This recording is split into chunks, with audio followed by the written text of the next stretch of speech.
السلام عليكم كلنتي ونكسن دعوة يلا إذا الأهانتي ملبو أدوني ذيك جوتان كسو دبادة برنامج كنولج سحوفي جو أسبوعي هراء حكت جلاي أو عن إذن كرها لجليني ناخد على إتمه لكن إن شاء الله أسبوع عن يوحي كدم بعيبة عن ستوس إذن كوكو بدك دونا هدي الله برنامج كنولج سحوفي جا سيدا هراء إذن كوكو شيء برنامج تدواد لا أسبوع والبعان وريس ومالي توفى ديسين دونا هدو على إدم رج إدم مربوط بيهاي أسبوع أنا وحامرتي إنه جوا جورد على يراء أو كمد الصحفيين تأكل جلا ديجانا ذا شوبلان إن جارهان هذا وحكاه الجشا حارونتا دولة ك حارونتا كمل جارك دولة كشوبلان مجالات نكسمايو إن مقعدنا وفرتون بشار إن أيضا مركب رسول بيننا إن شاء الله فرتون سودو وما صنتها يا عبد السلام أذن كاغم هذا علنيا نسيد قروح ذلك مركزي أدوق عزونتي برامج كرجي سيدو وان سودوين يا برامج كان هذا ما صنتها إن فرتون وما صنتها داودياشا وحلقة وإن أي إسويديان إن أما بقى أي إنتي هراء مقالة يكوجو أركين أما إن ركز مايا عد كاجل هراء ومغلين لكن وحق أو أي سنكاهين marka hore waxaad xogaa noo gashaa inta aan barnaamijka u guda gelin fartuun waa kuma sidii anaga iyo daawadayaashaba aan ku wada baran aad ma hasantahay marka la Cabdisalaan magacaygu dhameystiran waa Fartuun Bishaar Maxamed waa tahay tarqameedkeeda Cabdisalaan waxaad ula jeedaa meeshaan ku dhashay halkan ku soo barbaaray waxbarashadeeda waxaan ku dhashay aniga magaalada Kismaayo caasimada ku meel gaarka dawlad goboleedka Jubbaland waxbarashadeedii heerka hoose waxaan ku soo qaatay dalka Kenya dhexe iyo sarana waxaan aan ka watay marka magaalada Tani Kismaayo wata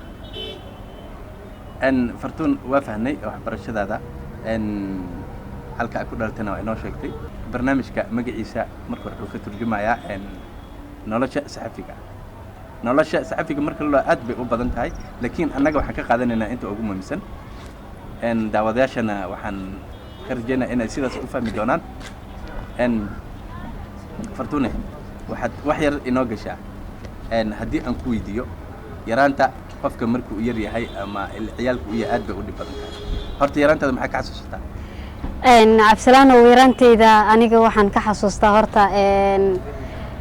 saam u sii dhib badnayn oo gabar saa u dhib badan oo ciyaalka bulshada markaasi iyo caruurtaba saaxiibadeeda si fiican uga dhaqantaan aha ilmahana waxay u kala baxaan laba qaybood kuwa iyaga markaasi mar walba dhib badan oo wax soo dila iyo kuwa markaasi iyaga lagu soo cawaasiyo hadee jaqdan laga soo geliyo aniga ma dhib badnayn waa iska deganaa yaraanteedii ilaa haddana sidii ayaan waa ku weynaado waa ku barbaaray waa afgaabna caruurtana mar walbo waa aniga baa kasoo sheegin jiray ayaga igama soo sheegin jirin marka yaraanteedii waxaan aaminsanahay in markaasi aan ahaa mid markaasi haddii aan xasuusto oo markaasi ayada un dad ka soo sheegata waa mahadsantahay Fartuun ka waran dugsiga quraanka dabcan qof walba ee islaam ah waxa waajib ku ah waxbarashada ku markuu soo bilaabayo ciyaalnimadiisii in dugsiga lagu soo bilaabo halka waxbarashadiisa uu ka galo adiga ma xasuusataa maalintii ugu horeysay ee dugsiga lagu geeyay cidii ku geysay iyo markii ugu horeysay macalinka aad kulanteen waxyaabihii uu kugu dhahay Cabdisalaan mar kale aad ma san tahay aniga horta dad ba caruur badan igu weyneed hooyaday aniga gabdhahana uu yaraa wiil baa iga yaraa yaraanka labaad aha marka maadaama dad ilmo badan igu weynaayeen dugsiga ayaga raaci jiray marka yara oo dugsiga aadayaan waxaan sameey jiray markay quraaca soo doontaan camal inaan la noqdo subax horena hurday baxi jiray laakiin markay macnaheedu fasaxa ay soo qaataan quraacada wax soo laabtaan waan raaci jiray duhradii camal marka sida uu ahaa quraankii aan iyagu ag fadhiyay markii aan xogo hadin aqliistay macalinkii loox baa anaga markaas wax ku dhigi jirnay halkaas waxbarashada ka bilaabay gacan in laga qabtay maamo ama aabi qabtay dugsiga ma uusan igeynin kaliya ilmahan raaci jiray walaalahay kabacdi waxay dareemeen waalidkayga in markaasi ay quraanka markaa aan jeclahay oo ku fiicanahay kadib macalinkii markaasi ay u tageen sidii dugsiga ugu biiray ilmaha quraankayga aad aan u jeclaa waan dhameeyay quraanka waxaan qayb waxa ku dhameeyay haafa inta ugu tagay qaybteeda kale waxaan ku qaatay dalka Kenya aan ku dhameystirtay halkaas aan ku dhameeyay quraanka laakiin Kismaayo qayb aan markaasi aan kaga tagay qaybteeda kale markaan oo ciyaalan baxay halkaas aan ka dhameystirtay waatahay ma jiraan saaxiibo gaar ah oo dugsi quraan ku leh halkan ka xuskid maanta saaxiibo badan jira markaasi dugsiga aan isla dhigi jirnay wiil hadda ay dhahaan Cabditaax yara kamid aha dugsiga markaa yara xasan qamiisata isku dugsi aan ahayn waaga caruurtiisii isku xaafada ahayn dugsiga waa isla dhigi jirnay marka dad badan waxaa jira asxaab badan aan dugsiga aan ku saaxibnay hadda dadka qaar waa la weynaaday qaarna way joogaan qaarna way maqan yihiin hadda waa tahay Fartuun xasan waa salaameena waa kaameramankeena maanta muuqaal duubaha inoo ah runtii waana wuxuuna ka mid yahay asxaabtaada gaarka ahayd ee dugsiga aad wada dhiganaysay si fiican Fartuun intaas waxaan uga gudbeynaa dabcan dugsi quraankii waxaan guda galeynaa noloshaada guud dib waxaad noogu laabataa wax yar noloshaada guud yaraantaadii ilaa iyo hadda adigoo noo soo koobay aad aan mahadsan tahay aniga yaraanteedii saan kuu sheegay baa Kismaayo ku dhashay waan ku soo barbaaray qayb waxa ku soo qaatay dalka Kenya inta ugu badan Kismaayo aan ku qaatay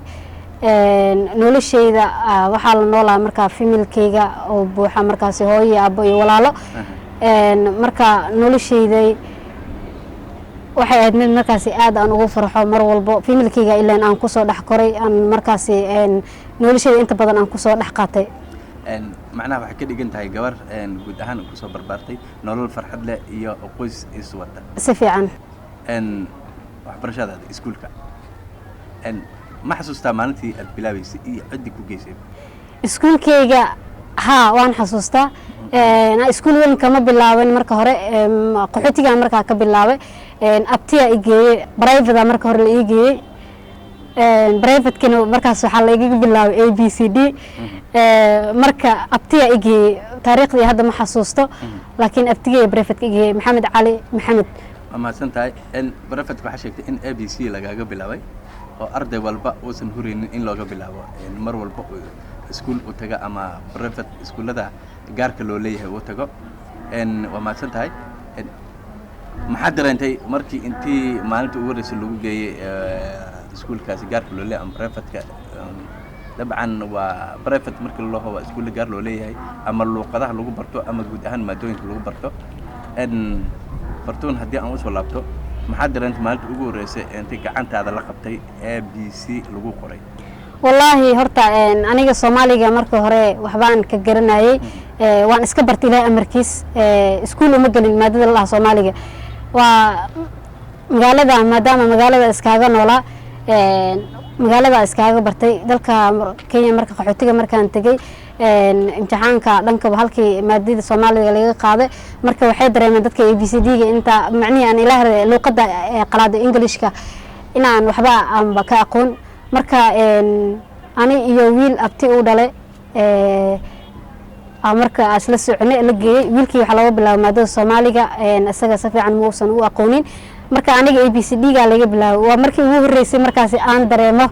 in markaasi xarfaha Englishka markaasi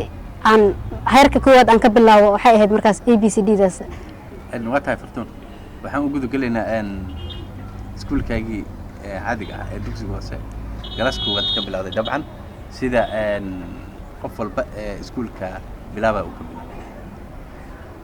إن مركان سكول هراء يتسوى مرتي إن طبعا مؤملنا إن واحد لا يبقى ماشى سكول جيران إن كورن لقب سيجا أرديدا مركي سكول كاجي أتكتي إن runtii iskuulkayga waxaa laga bilaabay fasalka koowaad waxaa la dhihi jiray iskuulkan dhiganaayay Hilaac primary oo ku yaal Ifo ahaa fasalka koowaad aan ka bilaabay alxamdulilah markaa tagayba aniga waa brevada iska soo dhisay saa hor kugu sheegayba iguma cusbayn maadooyinka qaar mooyaane inta badan waxa waaye waan garanayay siiba maadada Soomaaliga aad baan ugu fiicnaa inkastoo qaxootiga waxa lagu dhigaa aniga fasal Kenya ifo markaa joognay galaas koowaad iyo labaad saddexaad iyo loo dhigaa maadada Soomaaliga fasalada kale laguma qaadanaynin marka maadada Soomaaliga adi tartanka waxaa tartami jirnay wiil ani markii la dhaho laba wiil Said aan tartami jiray asxaabta fasalka iga mid aha hadda iyaga dalka Kenya ku maqayn Sakriya Cabdiqaadir Allah halkaan ka salaamaya waxaan kala gali jirnay kaalmaha hore kaalinta labaad hada ani aan galo saddexaad iyo koowaad labadaas kala gali jiray koowaad ana hadaan galo labaad iyo saddexaad ayaga kala gali jiray markii la dhaho iskuulka fasalka waxaan ahayn saaxiibo markaas aad u xifaaltama aniga inta badan marka wiilasha xifaaltama iga dhaxin jiray gabar ma fiirin jirin wiilka meeshu uu fiican yahay waan inta badan waa fiiri jiray halkaas iska soo dhisi jiray maadada markaas iga sareeyaan fiiri jiray marka macallin sabaxil inuu dhigi jiray macal Axmed la dhaho inta badan uu nakacin jiray hees Kenya waqaadan dhigi jiray inta badan ardayda la kiciyo macalinka markuu soo fasalka soo galo uu gudaha Fortune soo istaag Cabdiqaadir soo istaag la dhigi jiray tartan ku gali jiray sidoo kale maadada Soomaaliga inta badan waxaan ahaa ardayda markaas ugu firfircoon fasalka waxa Fortune waxaad noo sheegtay in aad inta badi aad la socon jirtay ama asxaab aalaheed ama casharada aad wada aqoonsan jirteen wiilasha maxaad gabdhaha uga doorbiday wiilasha أنا عبسنا على ما ستاني إلا هذا مركان كسر لابتة مجالي ذيك اسمعيه وان فيريا قبلها أنت بدن ما جهدي بدن مجليان وحبر الشذا إن كورنيس كما صاران إني مركزي ويلك فسق الله فديني اللي حفال تمام أنا جا أنت بدن وافيريا ويلشوا وحي كده ذا البديهين قبلها ويس ليدان مرة وحد أركيسا قبل iskuul ka dhan la dhiganayo tartan ka dhan inay qabsadaan wiilal halka gabdhaha safafka dambe ay galaan markaana inta badan waxaan fiiri jiray wiilka sababta u galay kaalinta koowaad iyo kaalinta labaad sababta u galay kaalinta saddexaad iyo kaalinta afraad isweydiin jiray xaafad markaa ku laabto Fortune maxaa aday hebel soo ku galay kaalinta koowaad adaa u gali waayay su'aasha isweydiin inta badan waa la saaxiiba marka qofka kaalinta koowaad galo yaa Allah ilaahay hebel waan la sheekaystaa waxyaabo uu sameeyo sidoo kaalmaha hore juhdiga uu bixiyo maadooyinka ku fiican yahay aan kala kaashada waa la sheekaystaa wuxuu sameeyo anoo macnaheedu fiirima gaar ah fiirinayo shakhsigaasayta haddaba way dhacdaa marka magaalada aan ku soo laabtay iskuulkayga waxaan ka bilaabay aan dib ugu bilaabay waxbarashada iskuulka hoose dhexe sare ee rugta inta badan fasalka saaxiibada aan ku haysto waxa waaye wiilal markaas kuwa ugu sareeya fasalka darajooyinka sare gabdho way jiraan oo markaas saaxiibo asxaab aan nahay laakiin wiilasha inta badan kaalmaha galo inta badan aan la sheekaystaa waxaan weydiiyaa sababaha anna waxaan isweydiiyaa Fortune waxba kuma dheere shakhsigaas fasalku kula fadhiya macalinka hal macalin wax idin baro hal macnihi hooyo 9 bilood caawsada ama 9 bilood lagu soo waday inta badan su'aalaha isweydiiba aan ku didaalo dhiirigelina ka sii qaado waatahay Fortune iskuulka markii la fiiriyo anagoo jecel in aan goordhow ka gudubno maadooyinka aad ugu jeceshahay iyo sababta ku jeclahay Fortune ahaan ani maadooyinka aan jeclahay maadada juqraafiga aad baan u jeclahay sidoo kale maadada Soomaaliga aad baan u jeclahay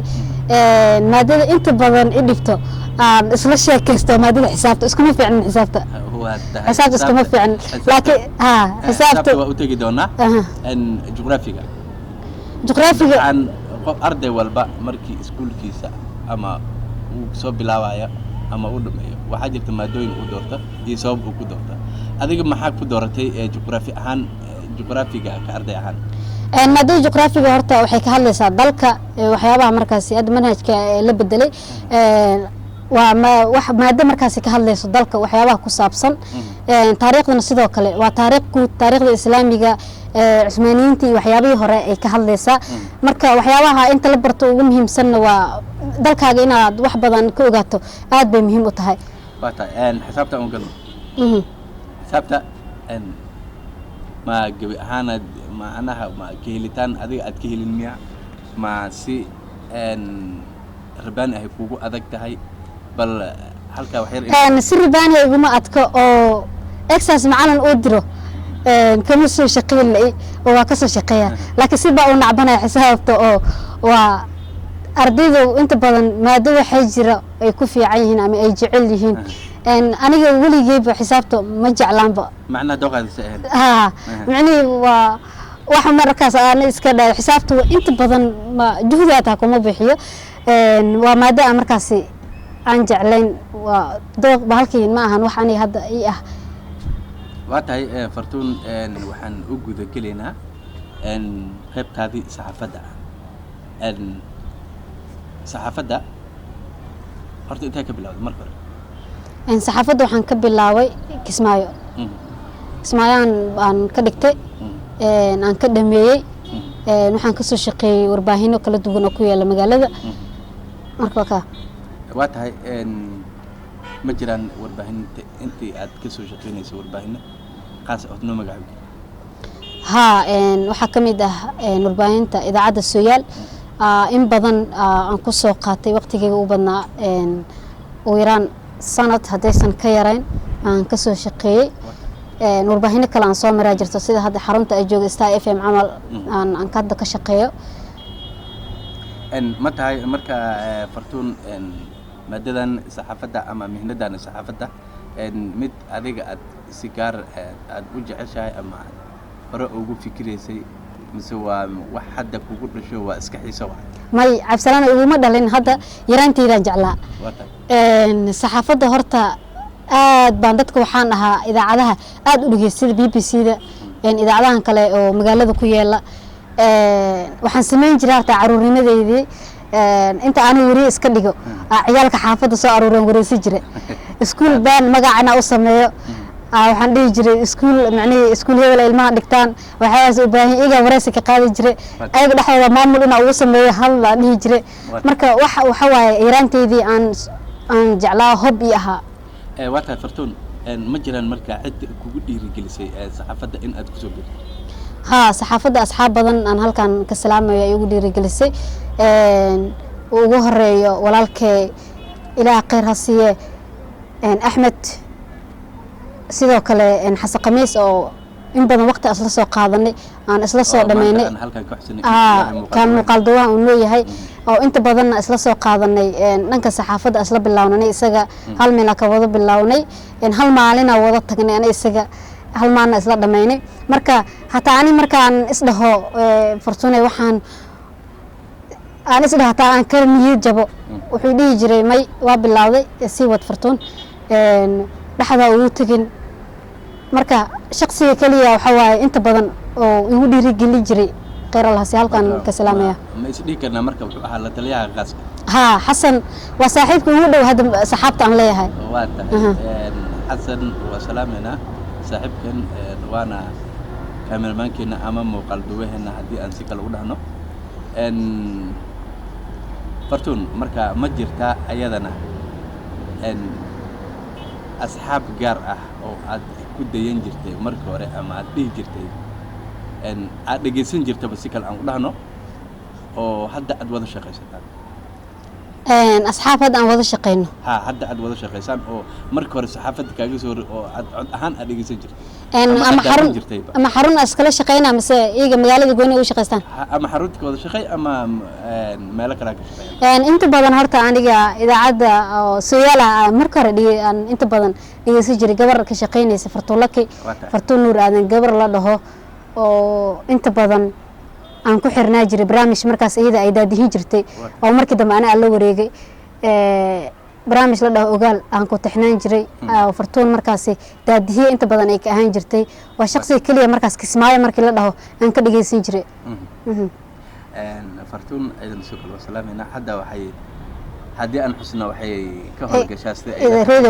Radio Wamo waa mahadsan tahay marka haddii aan ku weydiiyo wariyaasha waaweyn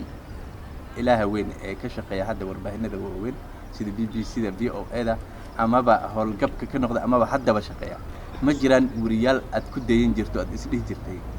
heerkooda waad gaari doontaa ama saad ku gaartaa ها gabdhaha markii la dhaho gabar la Faadimo Taxadir Yuusuf oo BBC ka shaqeyso aad markaasi u taxnaa jiray aan macnaheedu jeclaan jiray mar walba inaa heerkeeda gaaro macnaheedu heerkaad macnaheedu BBC da ay ka shaqeyso dadka wariyaashan dhanka wiilasha markii la dhaho Catoosh aad u dhigaysan jiray Cabdirasaaq Faadimo oo hal xarun iskala shaqeyn jiray markaas BBC waa tahay Fartuun markaan waxaan ku weydiin doonaa haddii aan alla u idmo inagoo ku socono gabagabadii barnaamijka dhammaan daawadayaasheena marka hore waa salaameynaa barnaamijka maanta waxaa marti inoogu ah Fartuun Bishaar Maxamed oo ah gabar dhalinyaro ah kana howlgasha magaalada Kismaayo jiraan asxaab qaas oo taxadar leedahay ama saxaafadda ku guda jiraan ama yeysan ku guda jirin asxaab qaas ah oo sirtaada xitaa aad u sheegay aniga 4 qof ah markaasi inta badan qaasi ah gabar ay dhahaan Sucaad Cabdi Jaamac gabar ay dhahaan Faadimo Xasan iyo wiil markaas ay dhahaan Shira Cartan waa asxaabta markaas ugu dhow ayaga inkastoo markaas afartooda hadina ay markaas laakiin afarta saaxiibada ugu dhow hadda markii waxay la soo gudboonaadaan aan u sheegto aan waco waa ayagana markaas way og yihiin in markaas waa iska war qabanata afartooda dad isgaranayeen ma aha afartooda way isgaranayaan ayaga asxaabay yihiin marka ani inta badan ayagaan markaas saaxiibada ugu dhow ayaga gabadha aan hadda fikri aan u dhiibto sirahayga marka waxay la soo gudboonaadaan aan u sheegto waa Sucaad gabar ay dhahaan Sucaad Cabdi Jaamac waa macsan tahay Sucaad sidoo kale aydan halkan ka salaameynaa Fartuun waxaan leenahay aday ku dooratay Allah ku barakeeyo siraheedana waxaan rajaynaynaa inaad u qarisid Fartuun waa tahay Fartuun waxaan ku weydiin doonaa su'aasha ugu dambeysay anigoo Jaanisna ku siini doona ama barnaamijka uu Jaanis ku siini doono in asxaabtaada qaaska aad salaatid su'aasha ugu dambeysay aan ku weydiinaa waxay tahay heer intee leeg aad jeceshay in aad saxaafadda ka gaarto aad ma hasantahay Cabsalaan mar kale aniga horta saxaafadda hadda dadka bilowga ahay oo mar dhow ku soo biiray muddo waxa ku jira 3 sano adi aan dhahe marka waxaan jeclaan lahaa heer markaas sare aan Kismaayo ku koobneen caalamka inaan ka gaaro marka hubbigeyguna waaye wax ma ahan shalay ugu dhashay oo macnaheedu fikradda aan iska soo qaatay ma ahan waa wax marka hore yaraantiidan jeclaa marka waxaan inaan sii wadaan jeclahay aan ilaa heer sare aan ka gaaro insha Allah Fartuun waa tahay dhammaan daawadayaashana waa salaameynaa waxaan wada taaganahay ama aan jecelnahay in aan soo gabagabeyno barnaamijka asxaabta ugu khaaska oo aad si gaar u salaamayso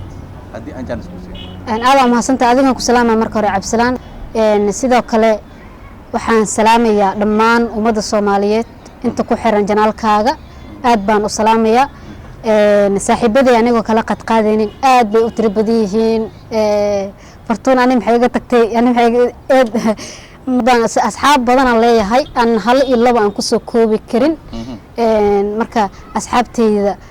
dhammaantood waa salaamantiina leeyahay sharaf iyo cizi ugu noolaada adina aadan kaaga mahadcelinaya barnaamijka quruxda waa tahay daawadayaal waxaan intaas ku soo gabagabeynaynaa barnaamijkeena nolosha suxufiga muddadii aan duubaynay waxaa marti inoogu ahaa Fartuun Bishaar Maxamed oo ah gabar dhalinyaro ah oo kamid ah suxufiyiinta ka howlgasha gudaha magaalada Kismaayo sidoo kale waxaan u mahadcelinaynaa walaalkeena Xasan Khamiis oo ahaa muuqaal duubaheena dhammaan daawadayaasheena waxaan leenahay waa mahadsantiin intii aan ka gaarnay ama waqti aan u helnay Fartuun iyadoo waliba aad u mashquulsan waxaan leenahay waqtigeeda ay naga siisay kun iyo koo jeer waa mahadsan tahay gabagabadii barnaamijka dhammaan daawadayaasha waxaan ka codsanayaa in ay channelka subscribe like comment share intaba ay noogu dadaalaan annagana aan u ballan qaadayna ka baahda rajisada media ahaan in aan barnaamijyo qurux badan ama kan ka qurux badan amaba la tayo ah in aan u soo wadno ama aan u keenno dhammaan asxaabta bahda rajisida media salaan ayaan idinkaga wadaa waxay iga codsadeen in aan ugu salaamo daawadayaashooda qaliga ah waxaan si gaar u salaamayaa muuqaal duween xasan qamiis oo dabcan muuqaalkan quruxda badan maanta noo duubay waxaan intaas ku soo afmeereynaa ama aan ku soo gabagabeynaa barnaamijkeena nolosha socodka oo toddobaad walba hadda kadib insha Allah inoo bixi doona si joogto u bixi doona maadsanidin